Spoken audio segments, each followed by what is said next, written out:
పేరేందమ్మా? అనుష. ఎక్కడి నుంచి? ఎన్ని సంవత్సరాలు మీరు ఇక్కడ? 14 సంవత్సరాలు అవుతుంది నా పెళ్ళయి. నాకు 3 పిల్లలు.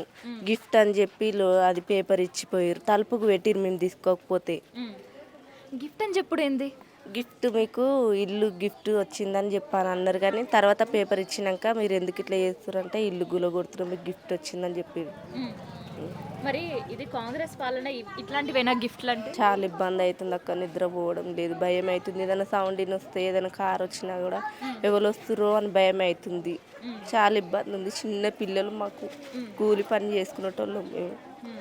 ఇప్పుడు మేము ఇన్ని సంవత్సరాల నుంచి ఉంటున్నాము, ఇప్పుడు పొమ్మంటే ఎక్కడికి పోవాలి చెప్పు? ఓటు వేసినందుకు ఇంత దెబ్బ తగిలింది మాకు. మేము వేస్తేనే కదా ఆయన గెలిచింది. ఏం చేస్తుంటావు మనం? ఇంట్లోనే ఉంటాం. మీ ఆయన ఏం చేస్తుంటాడు? అమలు పని చేస్తాం. ఎంత వస్తుంటుంది మీకు అసలు రోజుకి? పిల్లల్ని ఎట్లా సాకుతుంటుంటారు? మేము కూలి పని 400, 200, 300కి ఎక్కువ రాదు మాకు కూలి పని. మాకు చిన్న చిన్న పిల్లలు 3 ఉన్నారు. మేము 2 ఉంటాము. మా ఫ్యామిలీ మొత్తం ఒకటే ఇంట్లో, అంతమించి ఏం చెప్పలేదు. మరి అట్లాంటి పరిస్థితుల్లో నోటీస్ ఇచ్చి 10 రోజుల్లో కూల్ చేస్తా అంటే ఏంది? ఎక్కడ పోతారు? ఏంది మీ పరిస్థితి? మమ్మల్ని చంపి మాకు ఇల్లు గులగొట్టాలక్క, అంతే, ఇంకేం చెప్పలేమక్క. మేము ఎక్కడ పోవాలి? ఇంత జనాలు ఎక్కడ పోవాలి? ఎక్కడ ఉండాలి? మా పిల్లల పరిస్థితి ఏంది? మా పరిస్థితి ఏంది? మేము కూలి పని చేసుకునేటోళ్ళం. 30 years అయిపోయింది. 30 years నుండి ఇక్కడే ఉంటాను. మాకు ఇంతవరకు ఏది లేదు. మేము కొనుక్కున్నాము ఇక్కడ.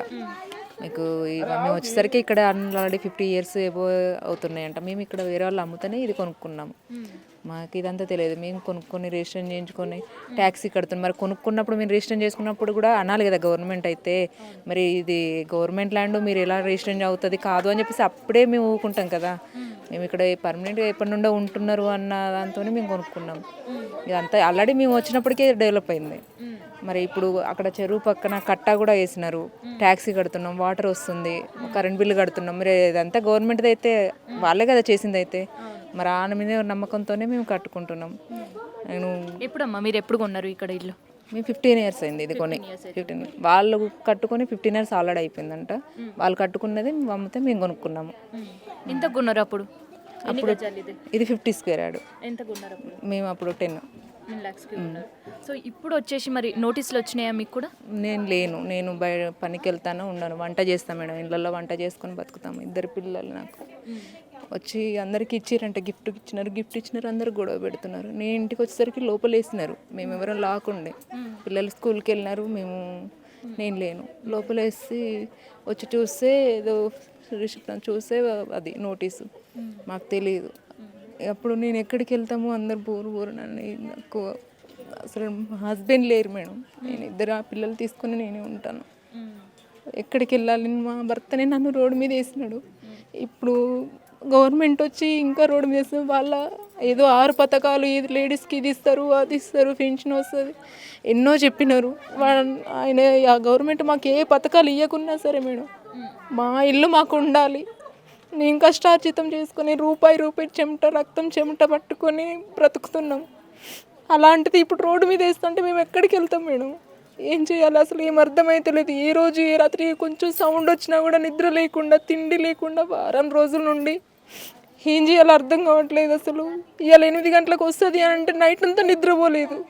ఎప్పుడు ఏమొస్తుంది? పిల్లలు బోరు నేర్చుకుంటూ అసలు ఏం అర్థమవుతుంది? ఎందుకు ఇట్లా తనని గెలిపించుకున్నది? ఇట్లా మమ్మల్ని ఆగం చేయడానికైనా, మమ్మల్ని రోడ్డు మీద వేయడం కోసమైనా ఆయన్ని గెలిపించుకున్నది మేము.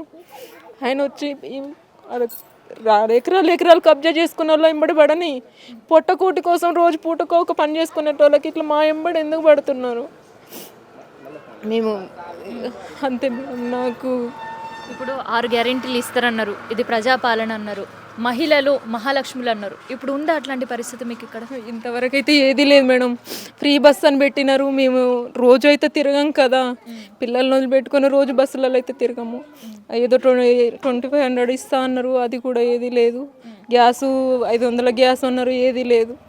మాకైతే ఇంతవరకు ఏ యూజ్ లేదు. మాకు అది ఎవరిని ఏం వద్దు మేడం, అవి ఏమి ఇవ్వకుండా మేము కష్టం చేసుకొని మేము సంపాదించుకున్నది మా ఇల్లు మాకున్నా చాలు. అదొక్కటి మాకు తీసేయకుండా ఉంటే ఆయనకు 1,000,000 దండాలు, అంతే మేడం. ఎక్కడ ఉంటారు మీరు? మీ ఇక్కడనే కిరాయికుంటారు. ఎక్కడి నుంచి వచ్చారమ్మా మీరు?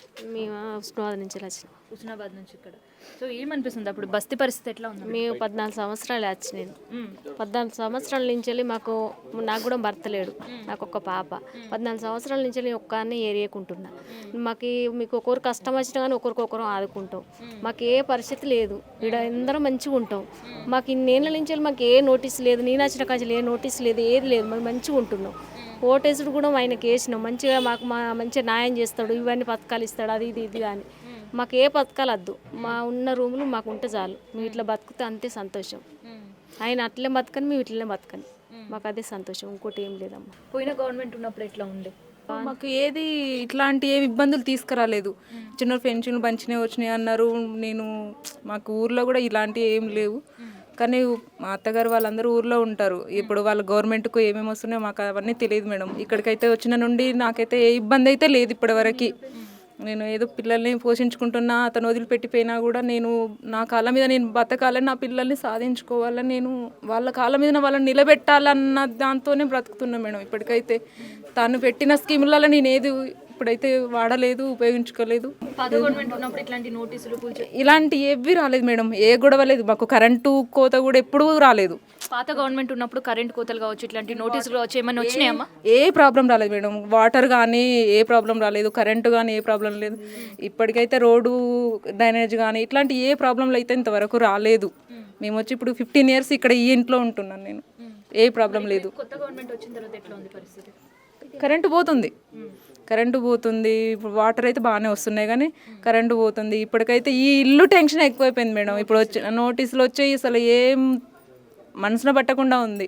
ఏం చేయాలో, ఏ పని చేయాలన్నా కూడా పనికి వెళ్ళకుండా ఇప్పుడు 1 రోజులు ఇంట్లో ఉండే, ఎప్పుడు ఎవరు వస్తారో తెలియకుండా వస్తే రాని మేడం. వస్తే ఫస్ట్ మా ప్రాణాలు తీసుకున్న తర్వాత ఆయన మొత్తం కూలగొట్టుకొని ఆయన వచ్చి కూర్చొని ఇక్కడ మాకు అవసరం లేదు, మా ప్రాణాలు తీసుకొని పోనీ, ఆ తర్వాతనే ఏమైనా చేసుకుని ఇంకా ఆయన చేయాలనుకుంటే ఆ గవర్నమెంట్ అంతే. అసలుకి నీ కళ్ళలో నీళ్ళు చూస్తుంటే నాకు కూడా మస్తు బాధ అనిపిస్తుంది. ఎన్ని సంవత్సరాలు కష్టం ఈ ఇల్లు, ఎన్ని సంవత్సరాలు కూడబెట్టుకున్న తర్వాత ఈ ఇల్లు కొన్నాను. నేను నా మ్యారేజ్కి మా అమ్మ వాళ్ళు కట్నం డబ్బులు కొన్ని ఇచ్చారు మేడం. ఆ కట్నం డబ్బులకు ఇంకా కొన్ని కలుపుకొని నేను కొనుక్కున్నాను. వాళ్ళు 5 lakhs వాళ్ళు ఇచ్చారు. 5 lakhs నేను ఇంతకుముందు ఒక జాబ్ చేసేదాన్ని, చిన్న ప్రైవేట్ జాబ్ చేసేదాన్ని. ఆ డబ్బులు కూడా పెట్టుకొని నేను కొనుక్కున్నాను. ఎన్ని సంవత్సరాలు కష్టపడ్డావు ఈ ఇల్లు కోసం? ఇప్పటికి ఇంకా అప్పు ఉంది మేడం. ఇప్పుడు ఇంకా నేను బయట అప్పు తెచ్చి ఇప్పుడు పెళ్ళి అయిన తర్వాత వాళ్ళు కట్నం ఇచ్చారు, వాటికి ఇంకా కొన్ని కలుపుకొని నేను కొనుక్కున్నాను. ఇప్పుడు ఆ అప్పు అయితే తీరాలి కదా. ఇప్పుడు ఇంకా ఒక చెమట కష్టం చేసుకుంటే ఇంకా 3 లక్షలు అప్పు ఉంది నాకు. ఈ అప్పు ఎప్పుడు కట్టుకోవాలా? నేను పిల్లల్ని చదువుకిచ్చుకుంటూ నేను ఒక్కదాన్ని ఒంటరి పోరాటం. నాకు గవర్నమెంట్ ఏదో సాయం చేస్తుంది అనుకున్నాను. సరే ఇల్లు కట్టిస్తుంది, జాగుంటే ఇల్లు కట్టిస్తుంది అని చెప్పినారు. అట్లా అనుకున్నాను. ఇల్లు అయినా వేసుకోవచ్చు, నాకు కొంచెం రెంట్ అయినా వస్తుంది, ఎన్నో అనుకున్నాను. కానీ ఇప్పుడు ఉన్నదే వీకేస్తా అంటున్నారు. నేను ఏమనిపిస్తుంది గవర్నమెంట్ వచ్చిన తర్వాత? ఏమనిపిస్తుంది అసలు ఎందుకు వచ్చింది? ఎందుకు వచ్చింది అసలు? మమ్మల్ని ఇట్లా రోడ్డు మీద పడేయడం కోసం నేను వాళ్ళని ఎన్నుకున్నది. మేము ఆయనను తీసుకొచ్చుకున్నది కోరుకొని తీసుకొచ్చుకున్నామా, ఈయననే ఎందుకు మమ్మల్ని కడుపు మీద కొట్టడం కోసమా అనేసి అనిపిస్తుంది మేడం. నీ పేరు ఐలమ్మ.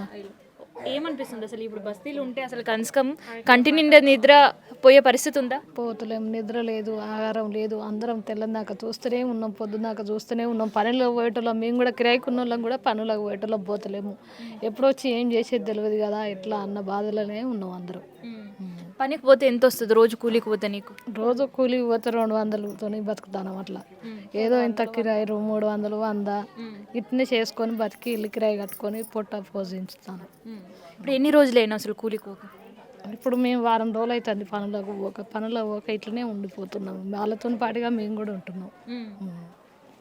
ఆ బాధలోనే అట్లనే ఉండిపోతున్నాము. ఇదనమాట. హైడ్రా నోటీస్ ఇచ్చినామా వెళ్ళిపోయినామా అని అనుకుంటుంది, కానీ హైడ్రా నోటీస్ తర్వాత ఇక్కడ జనాలు పడుతున్న కంగారు ఏంది, ఆ భయం ఏంది మనకు కనిపిస్తుంది.